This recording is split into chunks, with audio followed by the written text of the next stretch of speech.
Hello, hello, hello. Welcome to another edition of Soccer as we like it, the Man United direction. As you know, we're still covering the Ronaldo situation, the Ronaldo saga, the interview with Piers Morgan. Right, we're going to get right into it. We're not going to waste too much of your time. Um, this is our segment, part three. We are also serializing and sequencing it into various parts that makes sense to you viewers. If you're watching for the first time, don't forget to subscribe to our channel and don't forget to smash a like and share our video. Thank you very much. We're on all the social media platforms. Right, let's get right into it. As you know, Ronaldo dropped a bombshell. He had an interview with Piers Morgan. This interview was done a few weeks back and it was released on Sunday after United had beaten Fulham. But the point here um, is there a way back? Obviously, there's no way back here. It's done. This bridge has been burnt, folded, twisted. Iron has been bent, corroded, squeezed, and made into thin sheet of plain metal. It's been crumbled. It's done. This relationship is done. So we've heard what he said against Ten Hag. We've heard what he said against Man United. We've heard what he said against the Glazers. Is there any what do the fan base are divided everywhere you go? Get out of my club, get out of my club. I get it, and we all get it. But take out the Eric Ten Hag part where he said the man doesn't respect him, so he doesn't respect Ten Hag. Everything he said about the Glazers is true. Louis van Gaal, Jose Mourinho, Ratling all said this club is run like a commercial business. Louis van Gaal said it. The only difference was those managers said it and got fired. But Ronaldo is saying it. He's the only player who's come out to say this on such a platform to say this club is run by the Glazers. We are never going anywhere. That there's been zero improvement since he left this club in 2009, which was nearly 13 years ago. He left the club, and this club has not improved under no circumstances. You could sugarcoat it as much as you want and say, "Oh, Eric Ten Hag is rebuilding." Yes, he's rebuilding, but other teams are not going to sit and wait. They will continue to build too. Look at Newcastle. Look at Arsenal. You think they're just going to sit down and wait for United to catch up with them? It doesn't work like that. The fact of the matter is, I've been following this club for over 35 years, and I've seen peaks and troughs, but I've seen more troughs going up than peaks going down, or vice versa. Peaks going up and troughs going down. But the point here is, yes, he's building. We ain't got a problem with that. Yes, Ronaldo was great last season. This season, it's not worked out. The club and Ronaldo, something went wrong somewhere. This one feels disrespected. This side feels disrespected. There are two sides to every story. Should he have gone to Piers Morgan? Probably not. But the point I want to make is he has said it. And this is what United fans need to hold on to. The Glazers have never cared, will never care, and don't care. So as much as you want to say it, they are only pulling money from the club's revenue. United is still in debt. A lot of people don't realize it.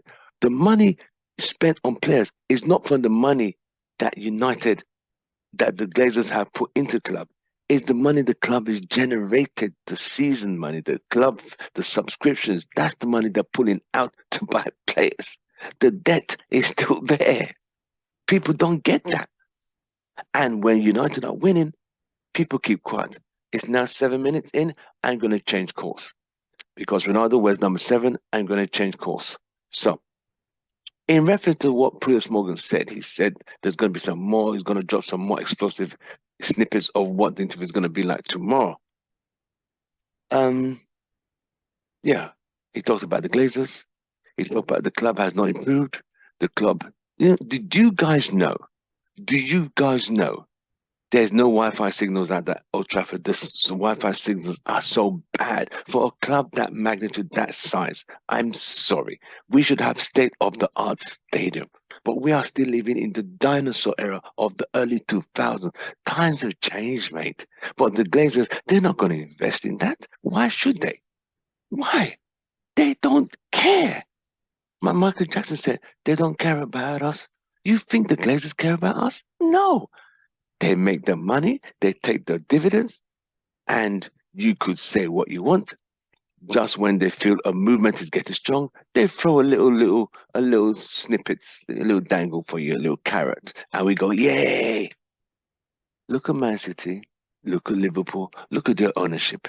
Look at Newcastle. Newcastle is the dark horse we need to be scared of. I'm telling you, I give Newcastle 2 seasons and watch them challenge for league titles. I'm telling you, the money's available. They got a great coach. They have a platform. They have a standard. They have a formation. They have a vision. Be careful. Now, as a human being, as a father, as a parent to a child, the moment you hold your newborn child, that child looks at you, even though the child cannot physically see you, but they've in your arms has said, I'm in your hands. When Ronaldo lost his son last year, not this year, they had twins. One died, the son died, but the daughter survived. The daughter was taken to hospital during the July, just before the pre-season. And that's when things started to go left for United. Because he had asked for a transfer earlier, the club assumed he was just making these stories up. This is what I know. Secondly, any parent who loses a child must understand, I would never wish down anybody. We're talking not about football now. We're talking just as human beings. You could see he was holding back to just barely holding back how he felt. Because he has to come, because the kids were expecting brother and sister. Do you know what it's like to come back home with one child only and tell the younger kids, like, the brother is back in heaven, he didn't come?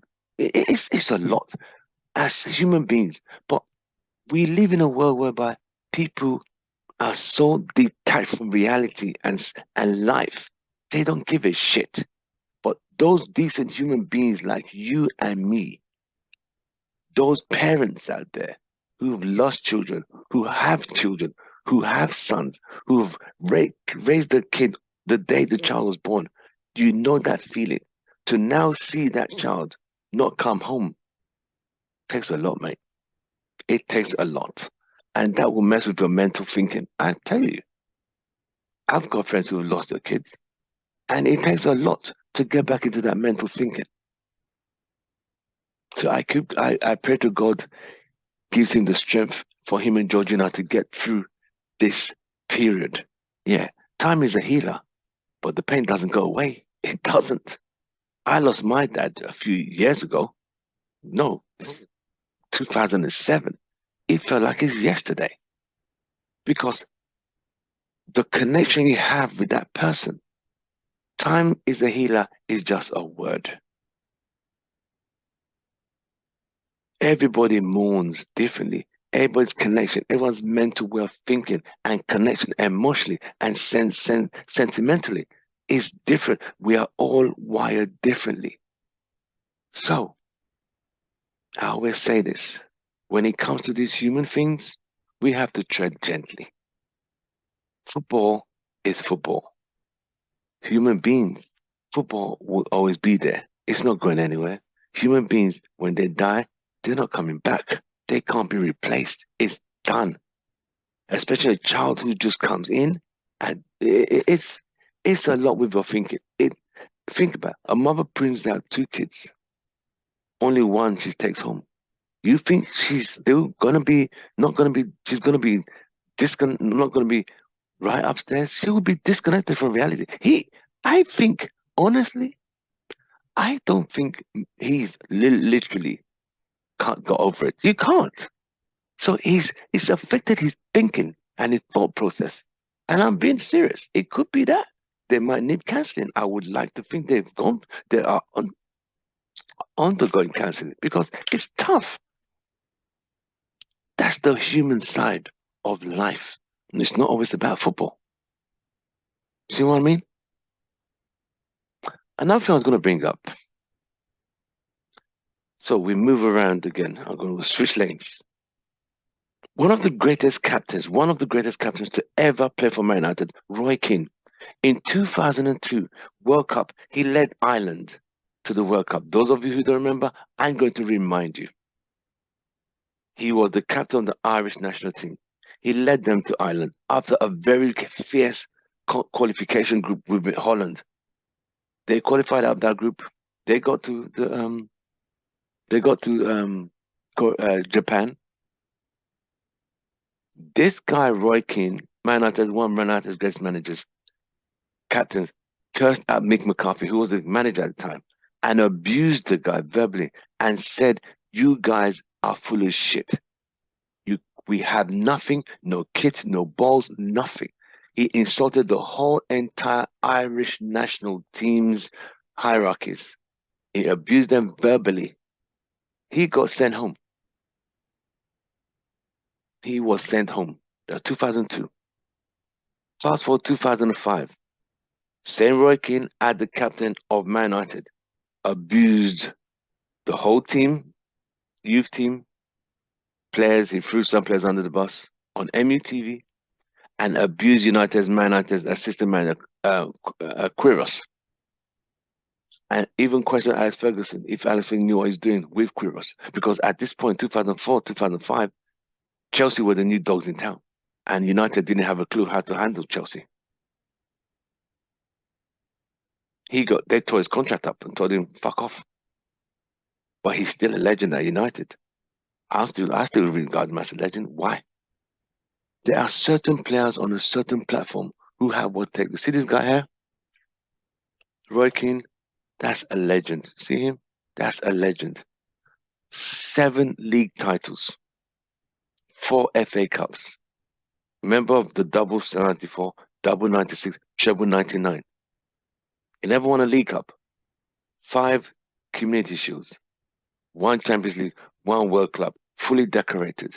He has a right to do and say how he feels. But when you cross that line of verbally abusing your managers, there's literally no way back. Here we are, 2022. Ronaldo, fully decorated, clean all the medals. England, Spain, Italy, has come back to where he started to realize this is a shit show. This is shambles. Should he have said it that way? That this manager doesn't respect him, he doesn't respect the manager? When people don't like a certain player, people will use this opportunity to jump on the battle. Pogba's the same thing. There are a lot of Man United players who didn't like Pogba. But Pogba had issues, and we know that. But it is what it is. Anytime Pogba made a statement, United fans were on him. Don't forget. So what I'm saying is, Roy Keane and Ronaldo are doing nothing different. They are legends of the club and always will be legends of the club. Regardless of how you can say, get out of my club, they are ingrained in this club's history of what they did to put this club on the map to success at the pinnacle of European football and world dominance. That's the fucking truth. I go back again. The Glazers ain't going to change. Are they going to sell? I hope they will. Ronaldo leaving in January. United have said, no, they'll take legal action. They'll seek legal action, blah, blah, blah. It is what it is. Joe Glazer will be the decision and wait for Mendes to get United another club. Man, another club. This guy's a clown.